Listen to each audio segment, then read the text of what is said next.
And now, from beyond our dimension, this is the JeffMara podcast. Here's Jeff. My guest is Rod Black, lead singer for the rock band Black Lysted. Rod had a near-death experience, which we're going to learn about and more. Rod, thanks for joining me and welcome. Hey, Jeff, thank you for having me, brother. Really appreciate it. Well, we're happy to have you, Rod. And if you don't mind, let's start on the day that you had your NDE and go from there. Thank you for, again, making the time for this. Yeah, it was, it still is kind of like a dream to me. But I'll kind of give you the brass tacks of it. Basically, I was saving up money to help my mom. Her engine just went in her car. And so like a good son, I was working extra hours. And so around at that time, I was just turning 19, if I remember correctly. And a lot of my friends, going to the prairies and partying and all that kind of stuff. And I just wasn't involved in that stuff. And so one night I got a call to go to an event. And there's a whole thing leading up to it. I don't get into too much, but let's just say intuition started when I was a young kid. And so this was no different. So this night I had intuition. I was working at a pizza place and the phone rang and I was like, that can't be for me because you're at a pizza place. But sure enough, it was my buddy telling my boss, who is mutual friends of ours, said, give Rod the night off. He's been working for 3 months. He hasn't had any fun with his friends. So Al said, yeah, go out. So I went out that night and I just had a really weird feeling. I was like, why did I, like, of all people to call a pizza place on a weekend, right? And I somehow knew that was mine. So there was a lot of things going on, especially when I was a kid, right? There's still a lot of stuff that still goes on I live with. And so I got to this party and I just was right off the bat, I felt that this was going to be a very odd night because everything was just strange, like very movie. I got downstairs and there was this big bottle of moonshine, 190 proof moonshine. Like, it was almost like something like the Flintstones or something. Those jugs, jug, right? So I kind of saw that and I saw two girls from my high school kind of sitting there and they were telling me about how everybody was kind of just taking a sip, spitting it into the fireplace or putting it in a beer cap, lighting it on fire. No one is actually crazy enough to drink this stuff. And I can say it now. At the time, obviously, I'm sure my buddy Dan felt bad, but he broke into his parents' liquor cabinet. So here's this 190 proof moonshine that no one should even dare to drink. So these girls dared me to take a sip. Well, I did more than that. I was a bit of a showboat. Let's just put it that way. You know what I mean? And I wanted to impress these girls and I drank a lot of it. We'll just leave it at that. I went down on my knees, guzzled it back like it was water. Everybody was at the party going, what the heck? Slammed it down, hung out for a bit, socialized a little bit. And then I was woken up to my buddy Dallas slapping me across kind of like the face a little. And I kind of like, my back's like this and my legs are like this. And there was a bookcase. And I thought it was all a dream. And then he fireman me up the stairs, brought me to my mom's. My mom was across town. Again, she's my angel for so many reasons. She was across town, had intuition to come back. Now, I was just staying at my mom's for the time being. And Dallas was there with the two girls trying to just get me to go crash because he was going to another party. He thought I just needed some sleep. But when my mom happened to be there at the right time, he was at the door trying to get my keys out to put me to sleep. So I'd go to sleep that night. Her intuition was bang on. She was there right at the right time and she saw my eyes and she said, he needs to go to the emergency. And then that's where everything literally changed. Sorry, I sometimes it feels like somebody else is talking through me. So I apologize if I'm babbling. You're doing great. So you didn't have the NDE yet. You had it at the hospital? Yes, yeah. So there was so much going on. Like, it was crazy. Like, I don't know how still to this day, even when I talk to Dallas, he's still one of my best friends. And I thank him so much because he was a big part of saving my life. Finding me at that, coming back to get me basically because the party had ended. And, when you're high school and stuff like that, you just leave a party, right? And he came back and got me. And so I'm thankful for that. And then when we got to the hospital, that's when the chaos really ensued. And I got rushed to the emergency, got strapped down because got a little bit of adrenaline, let's just say, was shooting through my body and they had to strap me down. It was chaos. And my friend was holding onto my wrist. And all I heard was like everybody out of the room were going to lose them. And then I heard a beep it seemed like it went on forever. And that's when the most magical, best feeling of my life I ever felt took place. What happened? Well, this is probably the best way to explain it. I remember the doctors all around. I remember the voices very loud. We're going to lose them. I remember hearing this sound. And it wasn't like I was flying in the clouds looking down on everybody. It was just the best feeling I'd ever felt. And if I remember correctly, because it's still kind of a bit hazy, I try to remember, but there's probably some things I'm not supposed to remember just yet. And anybody that goes through an NDE will know what I'm talking about. Everything in divine timing. There's a reason why I say that. But basically, it was the best feeling I've ever felt. I saw it was like almost like, I'd say if you could look on a mountain with 10,000 people's different heads and different heights as a silhouette. And it was really strange. It wasn't like I got there and they're like, oh, no, it's not your time, time for you to go back. It wasn't anything like that. It was no conversations, wasn't anything like that. Green, bluish lights, hazy. It was honestly, there was no fear. I felt the best feeling I ever felt. And then when I came back, if you want to say that, I thought it was all a dream. So then what happened right after that, I remember the room was empty. And so I'm pinching myself and I'm lying there and I was just like, and I'm still a little obviously out of it. And I was like, well, this is a dream. But I'm thinking, but in a dream, why does it feel so real? I'm touching things, I'm pinching myself. And I'm like, and I used to have, and that's a thing when I was a kid, lucid dreaming, because I used to have bad nightmares, but that's a different story there. And so I thought that maybe it was all in my head. And so this lady comes in and she's kind of cleaning the room a bit. She's looking at me like she saw a ghost. And that's when I had this energy run through me like I had since I was a kid. Again, it stems back from there. So now I'm realizing, oh boy, this is real. So then a doctor walked in and he sat down beside me, almost like a best friend. I'll never forget this. And he put his arm around me and he said, how are you feeling, son? And I said, well, I'm a little dizzy. And he goes, yeah, you're still a little drunk. And I'm like, yeah. And he goes, you gave us a scare last night. And he looked at me point blank and he kind of just had his arm around me, kind of looked at me eye to eye. And he just said, what do you remember last night? And I paused and I'm now realizing in this haze that I'm in, that this is real. And I just said, well, I remember the chaos. I remember me getting a little wrong, and I apologize because I probably said some things and I was pretty, let's say, energy-wise, my adrenaline was really kicking in at this moment. And so I was apologizing to him. He said, no, that's okay. He goes, but just letting you know, he goes, we're going to release you from this hospital in a couple hours. And I'm like, yeah. And he goes, what do you think happened? And I said, did I die last night? And the way when I said that and looked at him, he had almost had tears in his eyes, like a friend, like almost like a father figure. And he just said, he goes, I can't explain what happened last night. And no one, because I've been talking to other nurses and no one could explain it. He goes, you're going to be released out of this hospital. I said, well, that's great because I have to go back to work tonight because I have to save up money to buy this engine. And he looked at me and he's like, you don't understand. You don't just leave a hospital, but we can't find anything wrong with you.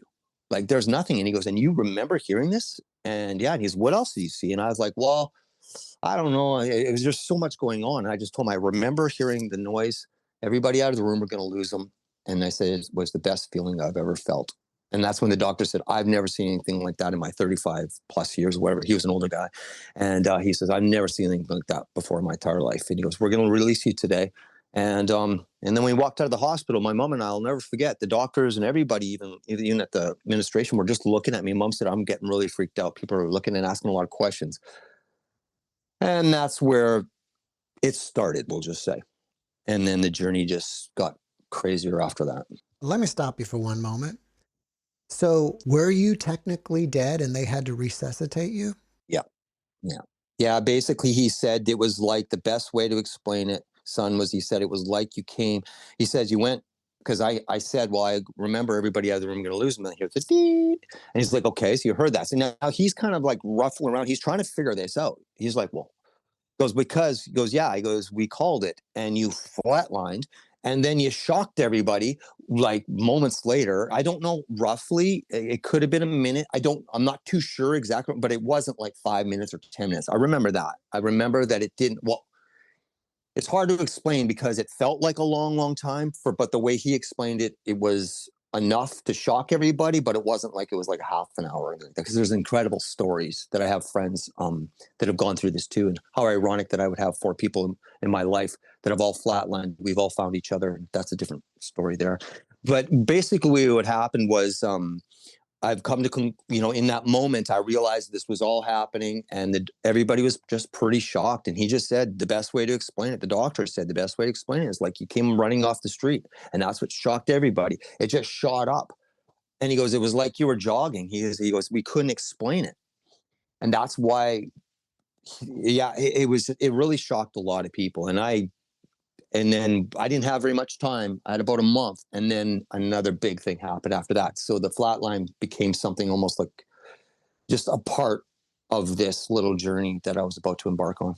All right, before we go there, you become conscious on the other side. It's the best feeling of your life. You can see like a mountain with a silhouette of thousands of people standing on the mountain. It felt like there was people there to greet me, but not like, oh, no, it's not your time, go back. It wasn't no conversations. It was nothing, but it was just the feeling of,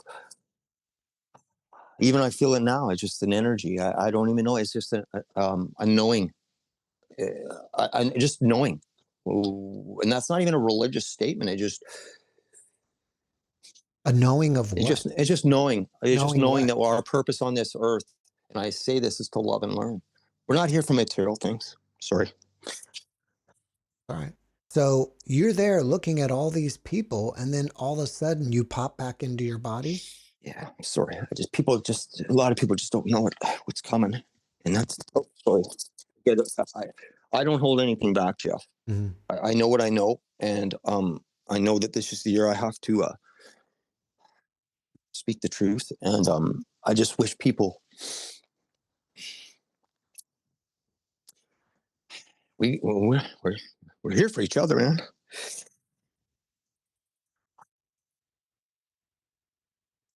Well, what's coming? Truth. Finally, the truth is coming, and it has nothing to do with when people start realizing we're not here for material possessions and selfish reasons. We're here for each other, love and learn. We're all on a journey together. And when people realize that we've got a lot more in common, I've been very fortunate to have friends around this world, literally all around this world, of different nationalities, and hear these stories of people that just what everybody goes through. We all have a journey, but guess what? We all have a journey that's very similar to each other. And when we realize that. Were you shown the future?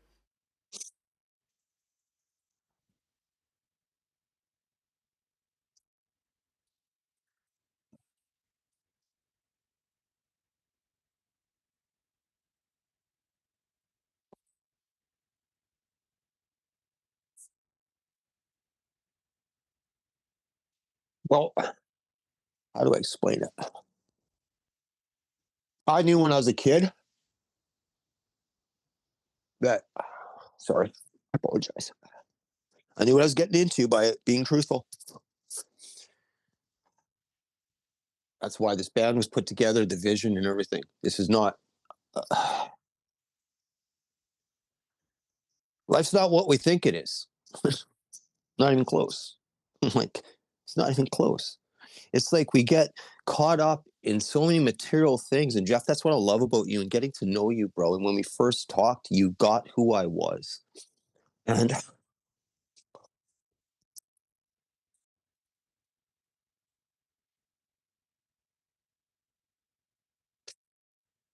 yeah, it's, you have to, I don't think you have to have an NDE to understand that we're here for each other. Like, that's what I've been trying to tell people. Everybody's like, well, it's because you've had these weird experiences. It's like, no, it has nothing to do with that. I knew when I was a kid that I was a protector. I was the hawk of the nest. I was the odd duck. I was all these things. I thought I was crazy. I was like, but I knew in my heart that we had to be. How could you be 4 years old and just look at the stars and just know that there's something else bigger going on? I had the ideas of two Earths, of all this stuff. Like, I thought I was crazy for the longest time. And then when the flatline took place, I realized I wasn't alone. I got emotional, and you know what? But I'm not going to apologize. Actually, no, I'm not. I'm not going to apologize for that, because more people have to open up in this world. We have to.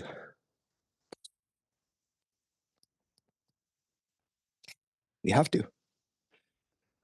We can all pretend we're strong. At the end of the day,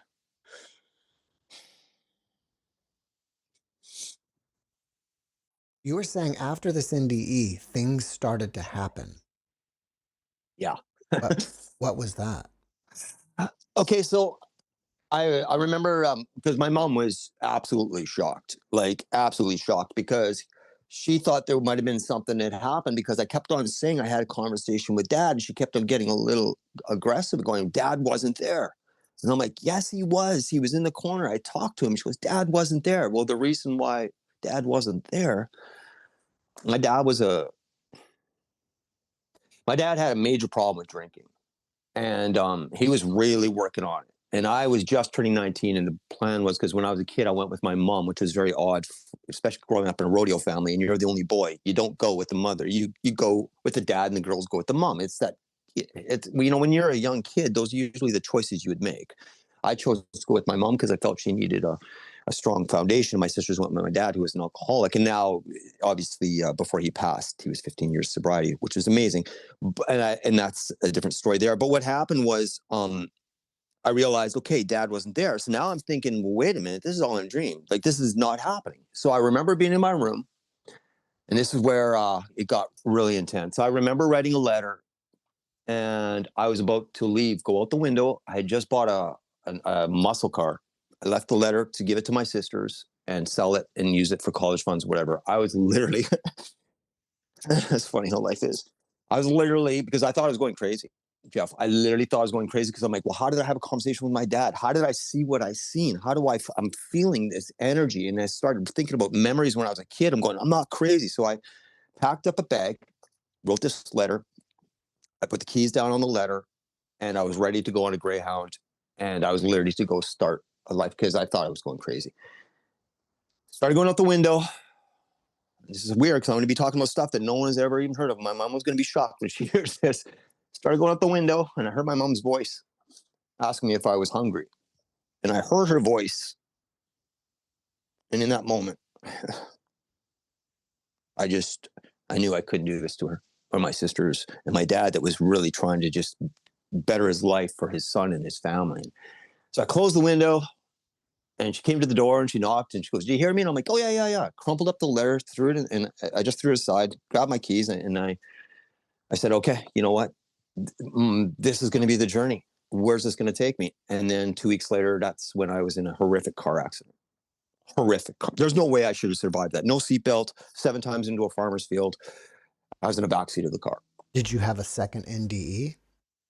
Well, that's where it gets really interesting. Okay, so my intuition kicked in. Long story short, a couple weeks I didn't want to talk to anybody. It was about a week I didn't talk to anybody. My buddy Brian called me up and he said, "Hey, do you want to go to this party?" And I said, "Listen, dude, I want nothing to do with alcohol.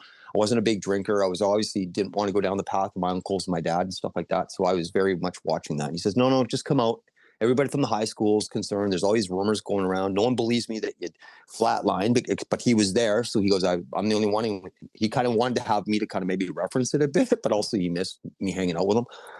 So I got to this pit party after him convincing me, and they were having this fire, and everybody's standing around by the fire, and they're having their drinks, and I'm just sitting there. And I think I was drinking water from just like, and I just remember having a conversation, just like when I was a kid, talking to myself, almost like an imaginary friend.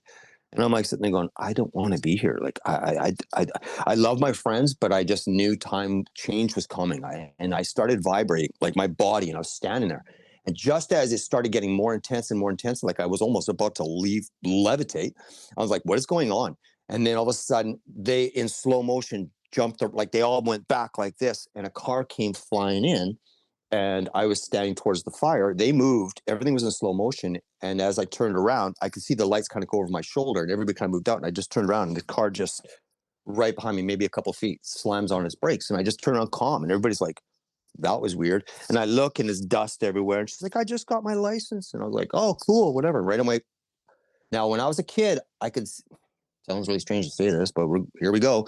I could see 10 steps ahead.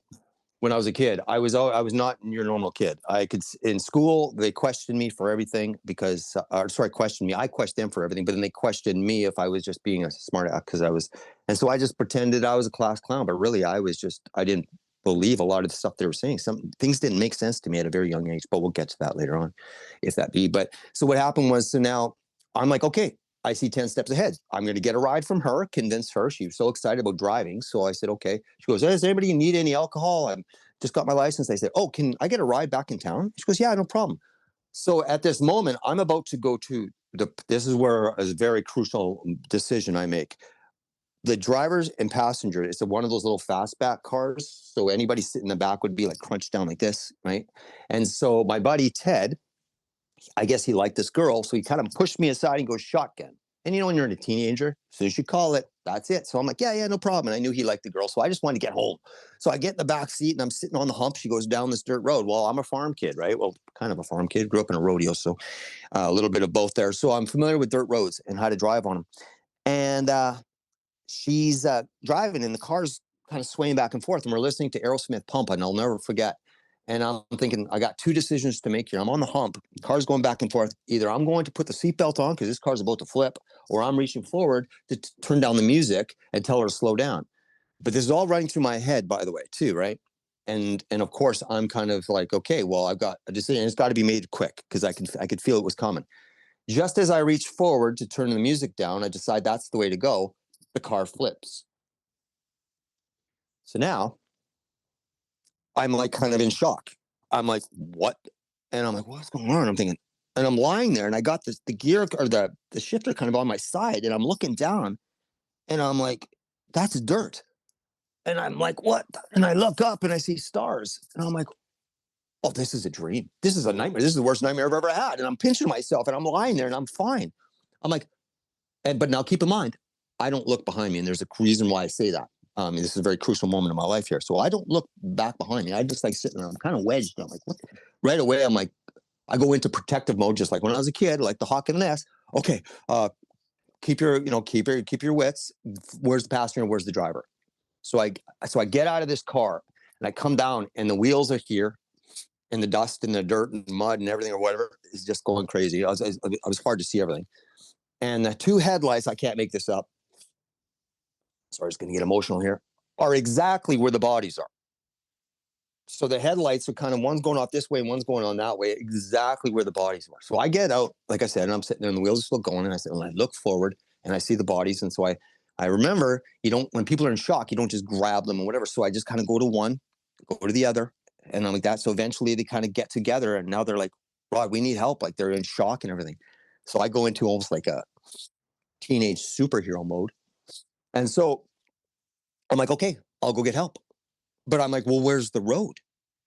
So now I'm like looking, and I just see farm lights all over. I don't see it. I'm like, well, where's the road? So I'm trying to put this in my head, and I'm trying to put this all in my head and trying to figure out, well, where did the car come from? All the angles. I start running one direction. It's not happening.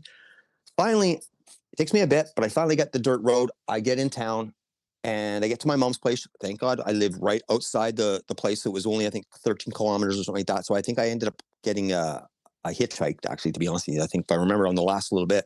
And I got to my mom's. Now, keep in mind, this had just happened with the flatline. So my mom's just trying to be a single mom, right, at this point. And so I come to the door, the screen door.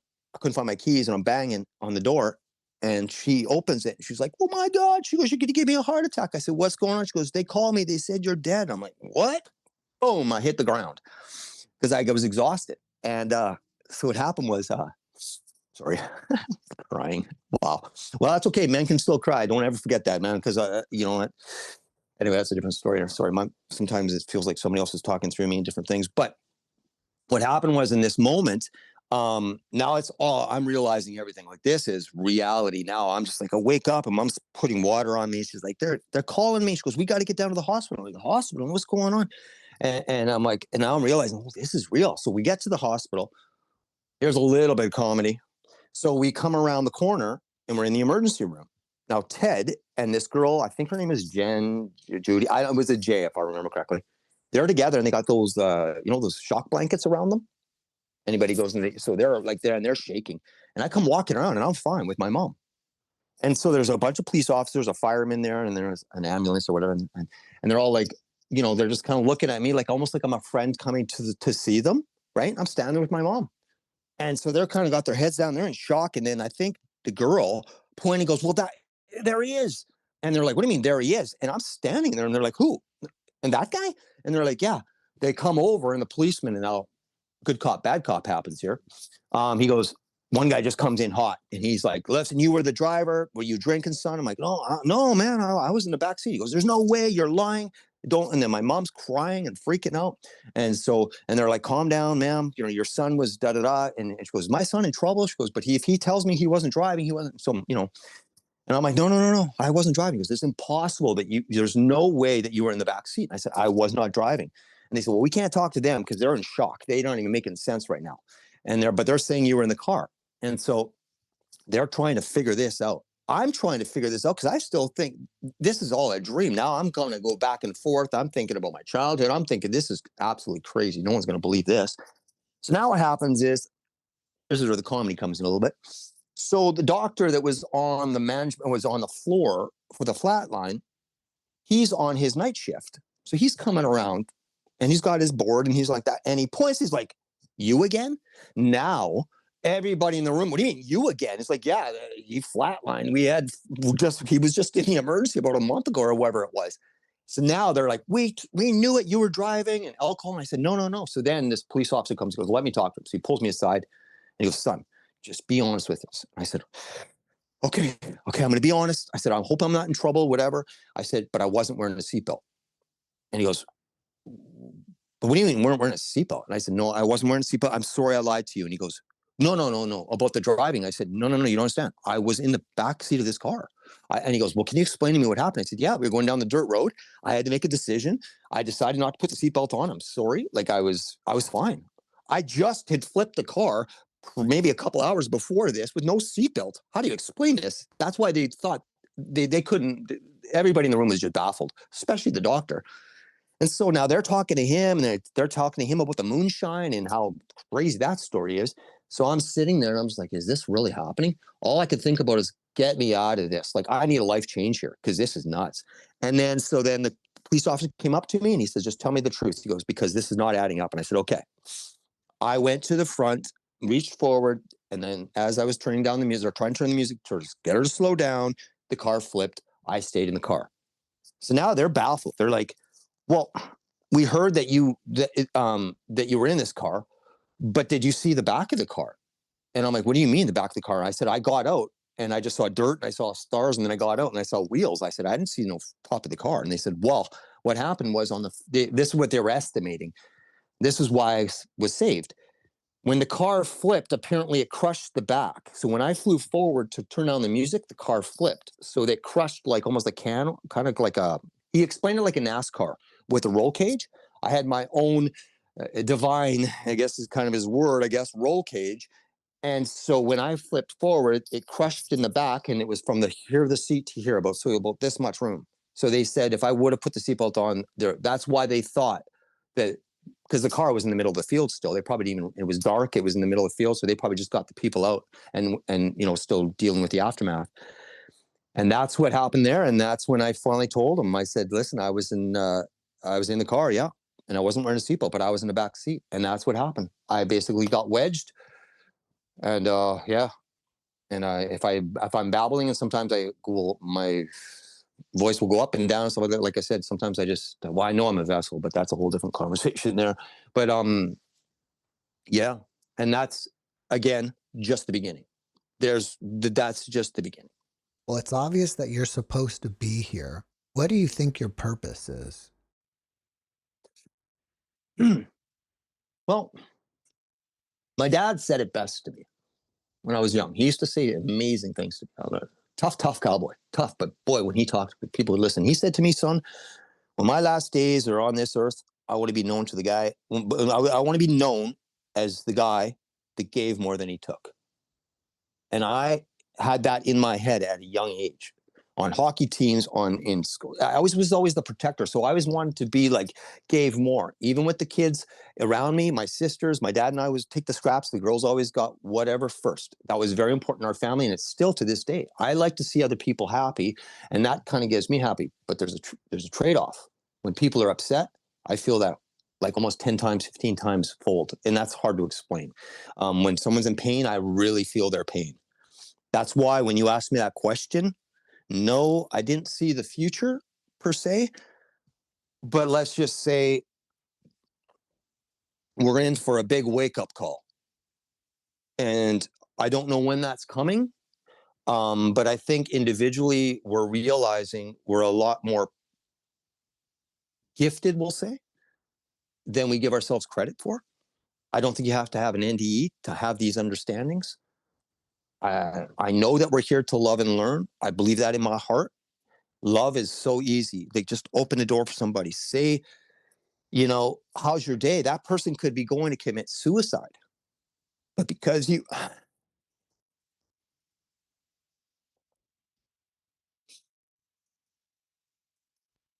take time to just say hi or smile or open that door, you save somebody's life without even realizing it. Words have actions.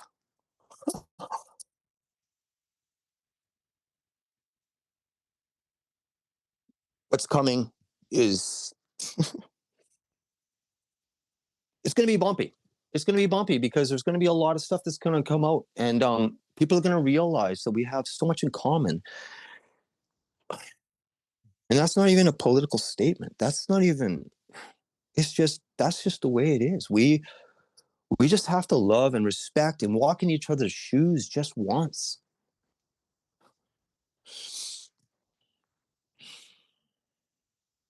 So you're saying So something. easy. You're So saying easy.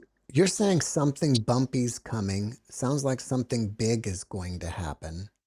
I don't mean that's a negative. I mean bumpy as I mean people, when they come to terms of why we're really here and they put away those selfish, I'm not saying everybody, don't get me wrong, but we all have those friends that try to keep up with the Joneses, but they don't realize the Joneses they're trying to keep up with, they're barely treading water.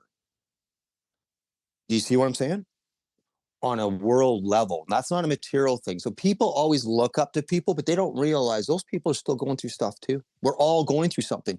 If you can't find something common in that, then what are we here for? Like if we're here, if people think that we're here just to try to look at me and look at all the things I have and everything, it's nice to have material things, but you know what? We're realizing more and more. And this is where it starts. Family and friendships are way more important than the dollar in your bank account. We all have to pay our bills. I understand. When I say bumpy, I mean it's going to be a shocker for a lot of people that are just so used to the norm and trying to keep up with the Joneses when they realize, and it will be an individual thing that will hit every individual on this soul at a different time. We all have that time. It comes. Don't get me into ascending and all that kind of stuff because we all are ascending. We all ascend at different levels, but that's a different conversation. But really, at the end of the day, I just want people to realize that there's a way bigger purpose, way bigger purpose why we're all here. It sounds like a great awakening is coming. Yeah, you know what it is? I'll just say it real simple. We're here to shine the light. The more people that realize that light gets brighter and brighter. Okay, we're at a point in right now, there's so much going on in this world, and there's always going to be good, there's always going to be bad. We understand that as kids. We understand that. You're in the sandbox and you can't play with a certain toy, so you try to pick a fight with a kid here and stuff like that. Well, go back to when you were a kid, and so that was a little minor dispute you had. Well, now take it to the big world. What we need to do is go back to that sandbox and go and say, you know what? I made a friend. He might have been having that toy that I really, really wanted, but I became a friend with him. And that toy doesn't mean anything, that friendship. So let's all go back to that sandbox and realize when we're kids, what was enjoyable life? The thing we had to worry about is someone took a toy that we wanted, minuscule things in life. If we all break it down to just our childhood, most of us, obviously a lot of us, have gone through stuff in life, and that happens, and some unfortunately go through childhood stuff, and then I'm living proof of that. Maybe that has a lot to the journey, but the bottom line is, when it comes down to it, break it down to when you were in school and you had goals and poetry and dreams, and you wanted to be a hockey player, a football player, basketball player. it's okay to still have those goals because that's what keeps us going. Now, whether we achieve them or not doesn't matter, but everybody's have that goal. So what's wrong with having a goal of just being kind? That's a simple goal. It doesn't get any easier than that. But anyway, sorry. Not sorry. I apologize for just because, like I said, sometimes it feels like something is rushing through me to 5 different voices coming through me. When did you make this realization of what's coming? During your NDE or afterwards? When I was a kid. I knew about this stuff when I was a kid. I remember having a connection to the stars when I was a kid on the front lawn. The days when you could put your bike out and you wouldn't have to worry about stealing it. The days that you could keep your door open and you wouldn't have to worry about, like, I look back at those times and stuff like that. But the stuff and the knowledge, I guess, that I was, yeah,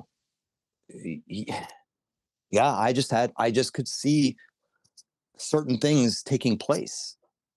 Like I knew when this hockey team that I really wanted to be on, and I saw the guy wearing the jacket in the high school, and I'm like, I'm going to be on that team. And everybody said, "There's no way you're getting on the team, buddy. That's a city league." My dad was the coach for the rec league, and I said, "No, man." He goes, and I said, "I can be on that team." What I mean? I know I can be on the team. And I kept on watching that guy with his jacket. I'm like, I'm going to wear that jacket. And my friends thought I was crazy. They're like, dude, knew my mom was a single mom. My dad was going through his kind of thing like that. And so it was, it was tough to play hockey at that kind of level back then. And I just knew. And then sure enough, a week later, my buddy came up to me and said, listen, the coach was asking about you. He went to one of your rec games and saw you. He goes, you want to come play defense with us? Our defense guy is down for the year. I'm like, yeah, sure. And I knew exactly. I just saw the steps. I went to the coach and I told him after I got on the team, he goes, I heard you're pretty confident. I said, yeah, I knew that I was going to be on this team because there was an energy when I went into practice with you guys. I just knew I belonged. And sometimes when you just know, it's not an ego thing. When you believe so much in yourself that anything is possible, it can happen. It's when you stop believing in yourself. Now, it wasn't a guarantee I was going to wear that jacket to get on that team, but I believe so much in myself. And again, that started when I was young, and so many other things that happened, but that's a different story there.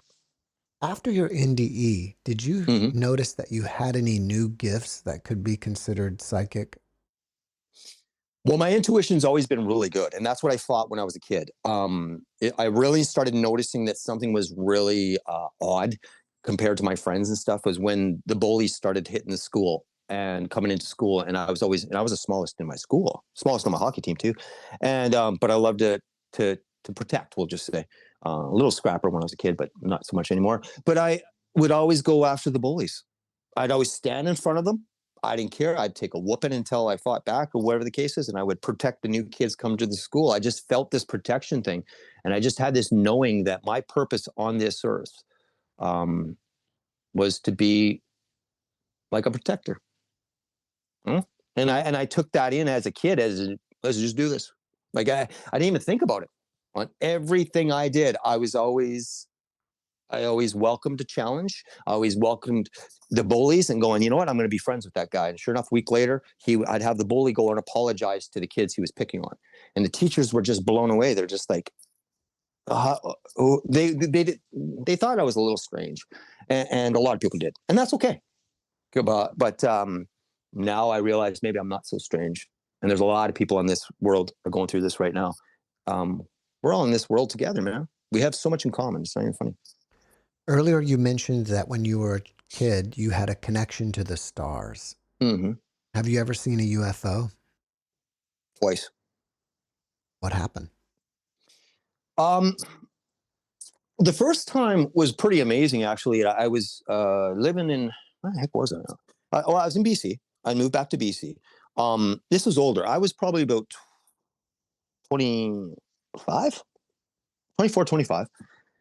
And again, I've been having this since I was a kid. So these intuitions, my body would vibrate, and I would just knew things were coming. I could see through see lies in people, but I had to sit there. It was almost like a test. I had to sit there, something telling me, saying, no, put up with their lies.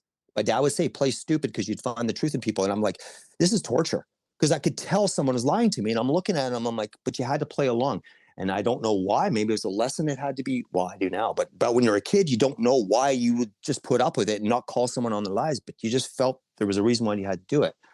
So this night in particular, I started thinking about when I was a kid and all these weird things that were happening. And I was like, wow. And I'll never forget. And I was just like, I couldn't sleep. I was looking over my balcony and it was a plane. The sky was, there was not a, it was just stars. There was not a cloud in the sky. And then my body was vibrating and I'm like, I can't sleep. When I was like, I saw the park right across the street. All these buildings kind of surrounded this park. I said, it's a nice night. I'm going to grab a blanket. So I grabbed a blanket and I went on top of this little hill and I'm just lying there, just sitting there and I'm staring at the stars. And I feel this energy it hits me and I'm lying there and I'm like, I don't know what's happening. I'm vibrating. I'm lying there. I'm looking at the stars. And all of a sudden I start kind of almost like shaking a bit. I'm like, what is going on? And from the corner of my eyes, I see this red flare here and another, orangish red flare on this side, both sides like this. And at the same time, it goes in slow motion. So I like this. And all I can remember is when it hit the middle, I went like this. Now, I would, if it was a plane, it would have fell around me. So why would you do that? But that's an automatic soul response. It's just a what, And so I did that. And I'm like, whoa, that was weird. And I'm like, what the heck was that? And when it all happened, it went like this and it went straight into the sky. So now I'm lying there and I'm like, what? Like, what just took place? I'm like, that didn't happen. There's no way that happened. So I start thinking about stuff when I was a kid and I'm thinking the connection to the stars. I'm like, was I supposed to see that? So now I go back to the apartment, baffled of what just I saw and witnessed. So now I'm looking on the news. Is there anything like, you know what I mean? Anybody talking about anything in BC, anything like this going on? Nothing. I'm like, late night news, nothing. I'm like, okay. So the next day I'm at my buddy Nick's house and he's sitting there, he's on the balcony and we're just talking. We're looking at the park and we're just right where I was, right? The night before. And I'm sitting there looking at the park and I'm like, do I tell him? Like, he's going to think I'm crazy.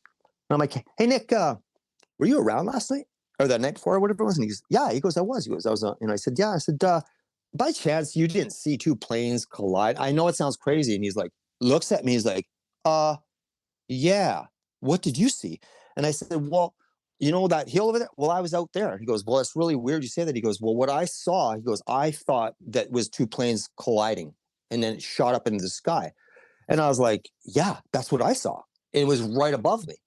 And he goes, yeah. He goes, that was unexplainable. And he goes, I was telling my friends. And he goes, but no one believed me. And I was like, and he goes, well, at least the two of us, we kind of laughed it off. But I knew it was deeper than that, right? I just, again, stems from a kid, you know what you know.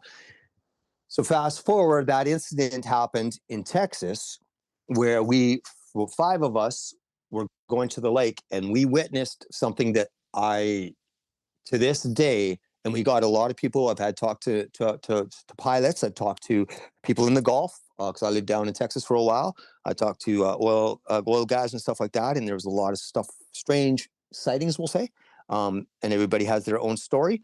But I saw this bright, and there was people with me, bright, like almost like a diamond kind of shape in the sky. And I'm like sitting there going, well, there's the sun right there. What the heck is that? So we're all kind of pointing. We're just like, what is that? And there's not a cloud in the sky. And I'm trying to figure this out. And then all of a sudden it starts vibrating and it's gone. And we're like, what the heck? So we get back to the lake and we're all talking. And I was talking to a friend of ours that works in the Gulf. And he goes, yeah. He goes, we see stuff all the time. I said, what did we witness? You saw the bottom of it. And I'm like, what do you mean the bottom end? He goes, well, that's the bottom. It's on the side. That's what you saw, the bottom. That's why it was so red. And I'm like, oh, come on. I'm like, really? Because now I'm questioning things that I already believe in myself. So it's like two different people having a conversation going on saying, no, Rod, there's no way you saw that. But then there was witnesses. He's telling you that they see this stuff all the time. So to answer your question, yeah, that's twice. I've seen that. And a lot of other unexplainable things have come out of that. You mentioned earlier how everybody in your band has flatlined. Has the bass player. The bass player. Has he had an NDE as well? Yeah. Yes, he has. What is the relationship like between you two? I knew when I first met him. We did a show, and our friend Mel, a mutual friend, was the drummer in his band, and he really wanted to come to the show, and so I'd had them on the guest list, and so he came up to me after the show. Sold out show, you'd think that, hey, we'd be back there where we had all the boys from Nickelback. It was cool. Like it was a big event for us. We just signed our deal, homecoming show, sold out, everything's great. So you think that I would be there celebrating, hanging out with everybody. But as soon as I met him, I said, we're hanging out. He goes, no, dude, that's okay. I just wanted to meet you. I said, no, dude, we're hanging out. And so we hung out all night. And to this day, he even said, I'll never forget that. There was people everywhere, and you hung out with me and Mel all night when you didn't have to. And it was a big moment. The band's all backstage and everybody's back there, and I could care less. And that wasn't a rude thing to say that. I just meant I knew in this moment I was connected to this guy. And yeah, and he didn't tell me a story. I just kind of put two and two together. And after time, we've talked and stuff. And I told him about you, Jeff, and the respect that I have for your guests. And the stories are phenomenal. And anybody that is listening to incredible stories, Jeff. Like, you have incredible people with amazing stories, but just great hearts. And that's what the universe has brought you. What other paranormal things have happened in your life? There's a couple that stand out. The one I'll never forget. I just before the record deal, I was working on some songs, and I'd had some headphones on, and I was playing my Telecaster, and I had the amp going, and I had the distortion was loud in my ears, and I kept on hearing like a voice. It was weird. I kept on hearing a voice, take your head off or your headphone off your head. And I'm playing guitar, and I'm like, I'm hearing something. And so I'm like, and it came a little lower. Then finally it was just like, take it. And I'm like, what? And I just stopped playing, grabbed the headphone, put it up. At that moment, I heard a yell from my roommate that was in the kitchen. And I'm like, what? So I took it off, put the guitar down, and I run into the kitchen. She's on the floor, blood everywhere. So what happened was she was doing dishes, and I guess she put her hand into the washing dishes. So she basically put her hand into the sink, I guess, to my understanding, and a glass had broke. And so there was enough cut that there was blood everywhere. And so in that moment, I found that as a blessing, because if I wouldn't have taken those headphones off, she probably, from what the doctor said, she probably would have died in the kitchen. So I got her to the emergency, and that was an incident that took place there. And then there was another one very similar that happened a couple years later at the Kid Rock party. What happened? Well, we were celebrating. Chad and I did our thing. We'd bartend. It was our kind of our thing. We'd bartend for everybody, kind of our funny thing. And it was a private party for Kid Rock. He just played an amazing show. And so we're all hanging out. It was an incredible night. The band is there. The radio is there. Everybody's there. And I just had this intuition at a certain time, I have to leave. And I remember walking up to my buddies, and I said, I got to go. And they're like, Rod, this is a big night for you. What do you mean you got to go? Where you got to go? And I'm like, I have to leave. Now, all I knew is I had to leave at this moment.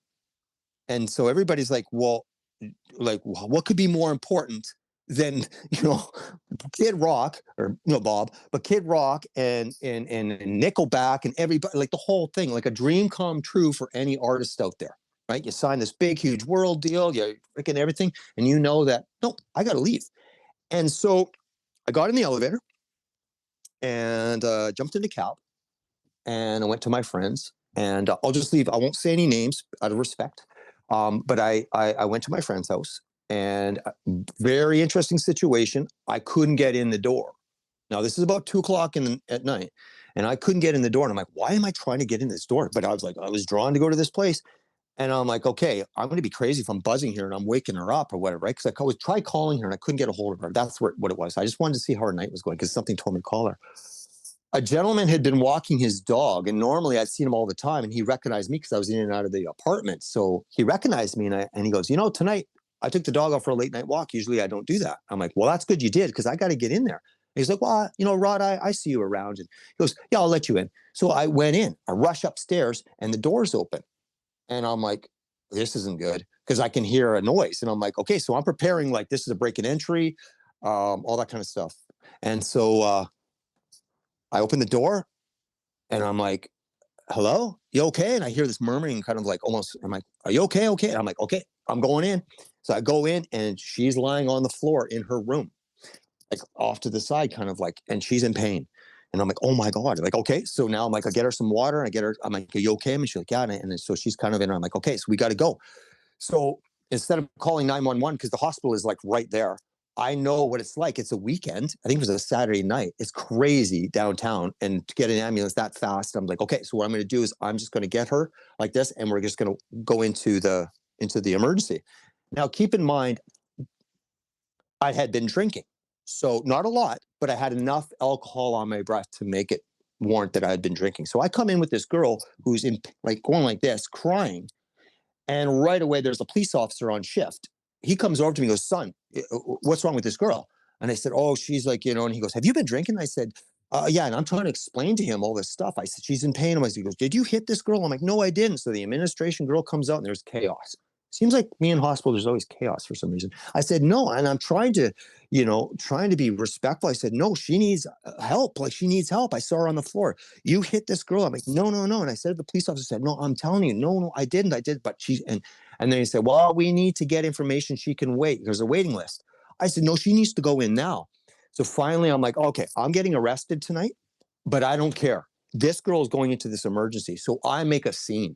I said some very harsh words, which I apologize to the administration. I still feel bad for saying some. I've never really swore at girls before, but in that moment, I said, get your effing ass out of there and help this girl. So finally, they got her to the got her in with the doctor. So I'm sitting there beside the policeman and I'm having my coffee and I'm sitting there and kind of like really worried about her because it's quiet, like there's not really going on. And he goes, you weren't lying, were you? And I'm like, no. I told him about the Kid Rock party. He goes, oh yeah. He goes, yeah, my buddies were there. And I'm like, so he goes, so you weren't lying? I said, no. He goes, what made you leave the party? And I said, intuition. He goes, so you didn't touch the girl for sure? And he goes, because and I said, no, I'm telling you. And as he's telling me this, because he wanted to get more information from me, the doctor comes around and he goes, son, can I talk to you? And I'm like, yeah. And the police officer goes, can I come with you? And I'm like, yeah, no problem. Because he wanted to see if there was, so the police officer standing right beside me. And I said, yeah. And he goes, son, you made quite the ruckus. And I'm like, yeah, I apologize. And I said, I apologize to the ladies. I'm sorry. I said, and he goes, it saved her life.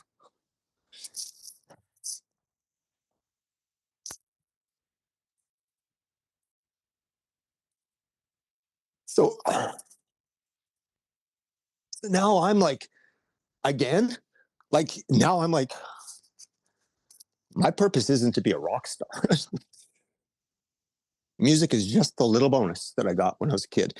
And in that moment, I really came to a realization that, I thought about the situation in the kitchen and there was some other stuff that happened when I was a kid and stuff like that, intuition with other car accidents that I was in and stuff like that, just being at the right place, right time in the moment, saving many car accidents before the one in the farmer's field, many, unfortunately. And then in that moment, I was like,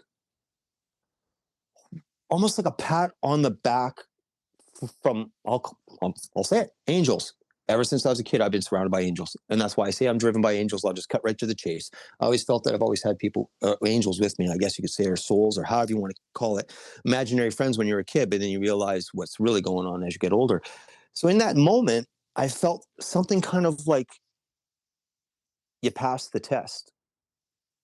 See, a lot of people in the moment, I would imagine, and we're only souls just trying to make it in this world. You get a big record deal. You've got your peers, you know what I mean? You're just bartending with Chad, having a great time. And now you've got something telling you.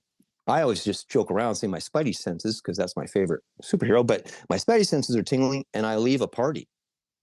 And I was thinking in that moment going, if I didn't leave that party for selfish reasons, that girl might not be here.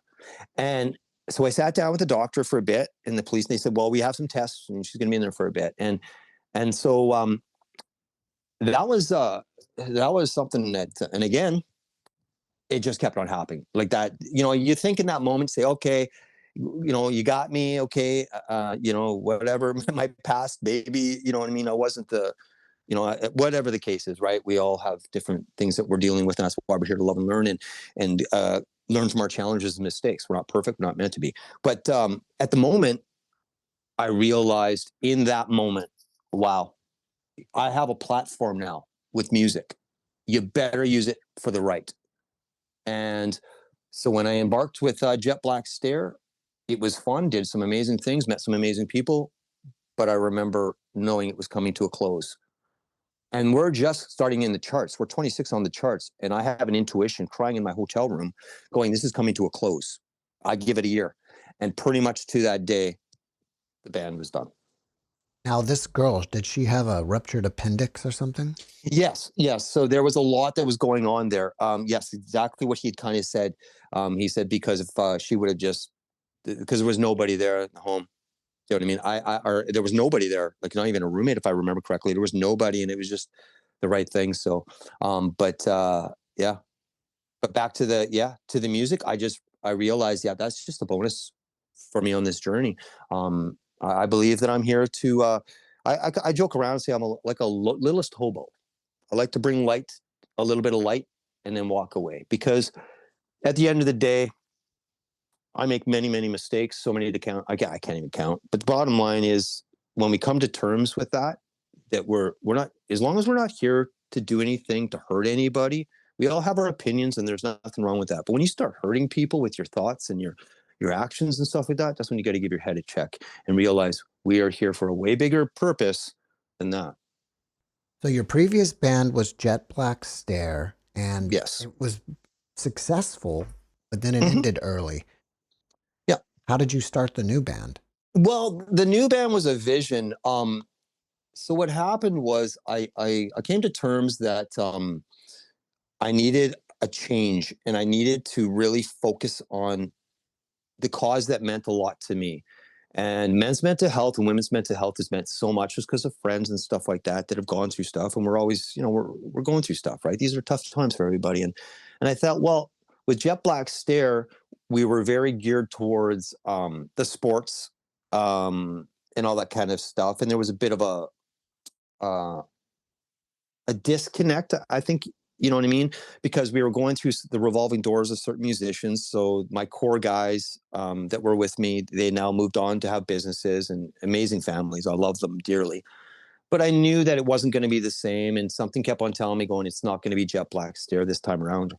And, did my country album and stuff like that for my dad, because my dad was in a rodeo. So I did that out of respect to the rodeo family. He always told me before he passed that I'd go back to rock and roll.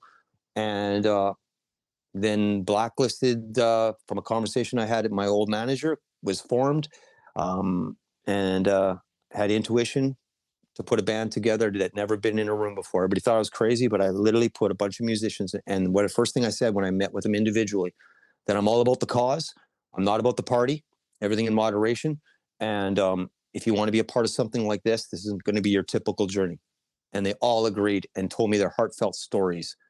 And then we got into a room, and magic was created. And it's just an incredible thing, because we really believe in the cause, and we really want to take that and see as far as we can take it, and just truly, hopefully inspire some people along the way. Well, if people want to check out your music, how do they do it? Go to Spotify, just Blacklisted with a Y. So it's Lysted, Blacklisted. So it's Blacklisted official on everything. So it's your .com on our website, our Instagram, our TikTok, and all that kind of stuff is Blacklisted official. And then of course Blacklisted with a Y again on Spotify. What do you have upcoming for the band? We're working on some summer shows right now, tied in with men's mental health and wellness. Again, we're just putting everything together right now. We've got got the video. We got a new song coming out, and we're just really excited to see what happens. We're a kind of band. We just take it one day at a time. To be honest, we try not to take it too serious, because we know that we're here to have fun at the end of the day. But we're also here for a major cause as well, and that's what drives this band. Do bands still put out CDs, or do they just produce singles nowadays? Well, it all depends. It all depends. I mean, we've got enough songs for an album, but we put out singles because we're always writing, we're always creating new songs, and I think a lot of bands out there are too. Because I think it's, I believe, because there's so many people listening to various music these days. The kids are listening to AC/DC at like 8 years old, which is absolutely incredible. One of my favorite bands. And so they're getting used to it from their parents, because they had listened to the music and stuff. So really, at the end of the day, I like to say it's a singles market, because on a podcast, you could have 30 different songs of all different artists. Whereas back in the day, we had our albums, we looked at the lyrics, all that kind of fun stuff. So as long as the music's getting out there, if it's a singles world or an album world, but it always leads back to this. If you're doing something from the heart and you're writing a song from your soul and you want to inspire somebody, you're going to get the right people. And guess what? They're going to want to know, is this band have an album, or they're going to keep on following you? And that's how I look at it. So albums can sell, or singles, but as long as you're doing it for the right reason. Rod, after watching this podcast, people may want to reach out to you and ask you questions. Are you open to that? I'm definitely open to that. I'm definitely open to that. I have no problems with that. I spend a lot of time with my family. I'm very Zen time for the soul, which I recommend everybody. Very, very important. Take some time for yourself. Very, very important. It's okay to be alone by yourself because that's how you find your true being. But that's a different conversation there. Yeah, no, yeah. Well, how, I well, how we're do, going through some stuff right now. So anybody wants to talk to me, you know what I mean? There's some deep conversations that to be had. But I'm always open. Sorry, I paused there for a second because something else. Anyway, well, how do they contact you? let's just say they can go. You know what? Actually, you could just come to the Rod Black Facebook. Well, actually, you know what? Come on to the Rod Black Listed on my Instagram. Drop me a message on Instagram. That's probably the best, and then we can chat and go from there. And Yeah, just my mind just it honestly is just it's just incredible. Like we get to share these stories. People are opening up. Like I'm watching your podcast; they're absolutely incredible, and I can't wait to bring some other guests that have phenomenal stories. But it's time. This is the year. Everybody out there, the truth is coming, whether people like it or not. But the truth is coming, and that truth is light. Just be a good person. It's not hard to do. Be kind. We all have our good days, but bad days. But why would you take it out on somebody else? Because you don't know what you're doing for somebody by just smiling. A simple smile, a simple door open, a thank you, a polite gesture goes a long way and can save a soul without even thinking about it. You know, it's interesting, Rod, is that many near-death experiencers will share that during their life review, they realized that it's the small acts of kindness that matter in life. Amen. Amen. We're here to love and learn. Rod, before we wrap it up, can you leave us with a last positive message? Yeah, I can. When you're looking in that mirror every morning, you are the only one that makes the decisions moving forward when you leave that apartment, house, whatever, not anybody else. So if you choose to stub your toe after you look in that mirror and go, say, I'm going to have a bad day all day, you're going to have a bad day. But if you look yourself in that mirror every morning and you say, you know, I'm doing the best I possibly can. There's no one's perfect. We're not meant to be. I don't even know why that's even a vocab. When you look yourself in the mirror, you judge yourself. You're like, did I do right yesterday? Did I, whatever the case is? The more we take time to look at our soul, the more changes we're going to make to better our soul. Because the better that you are and the more energy that you put out as positive as possible, like to other people, they feed off that. And when our world is vibrating on that kind of level, which we are getting there very fast, these little things of stubbing your toe or not having enough money to go and buy the latest iPhone because your buddy just was bragging about it or whatever the case, doesn't mean anything. It's when you look at yourself in the mirror and go, did I do the best I could yesterday? And today, am I going to have the best day? And am I going to go out there and try to inspire somebody by my words, by my gesture? Instead of looking in the mirror and saying, oh, geez, you know, life's rough. Life's really rough. And geez, what's it going to throw at me today? Shake your head and walk away. But if you look in that mirror, doesn't matter what you're going through, you stub your toe, whatever the case, and you look and you do a smile, that smile is not only going to light up you, but you're going to walk out that door bringing that to the world. We need to do that more. We need to be more considerate of other people. You know, we just teamed up with She Changed It. I'm so excited about that. And he changed it. And Day One Dads, like these organizations and social apps have come into our world. You know, we were talking about like Tim, how I met you. Tim flatlined when he was 54 years old. Well, I felt that when I was on the Zoom call with him. I said, of course you did. That's why we're here. Kara Jones, our photographer, she'll come on here, but she's amazing. There's going to be, you know, Brian Hopkins down in Vegas. The list goes on. All these people that really, really have come together. We all realize we've all come together. And let's just, I don't know, let's just smile a little bit more. And let's just open the door a little bit more. Let's just be kind a little bit more because it's not hard. It doesn't cost anything. I could go on forever about being good and stuff like that. Like I said, we're not perfect. I'm not perfect. I make a lot of mistakes. I probably piss a lot of people off sometimes. But you know what? At the end of the day, I'm trying to do everything I can from my heart. I'm trying to lead by example because that's what my dad did. Rod, thank you for your message, and thank you for being my guest. Well, I just want to say thank you for taking the time, and it means a lot, more than you know, my friend. It was Bless you. my honor. Thanks for watching the JeffMara podcast. I really appreciate you. Another way to show support is through YouTube memberships. And if you do, there are loyalty badges and other perks depending on your level of membership. All you need to do is click the join button underneath the video to find out more. Thank you for your support.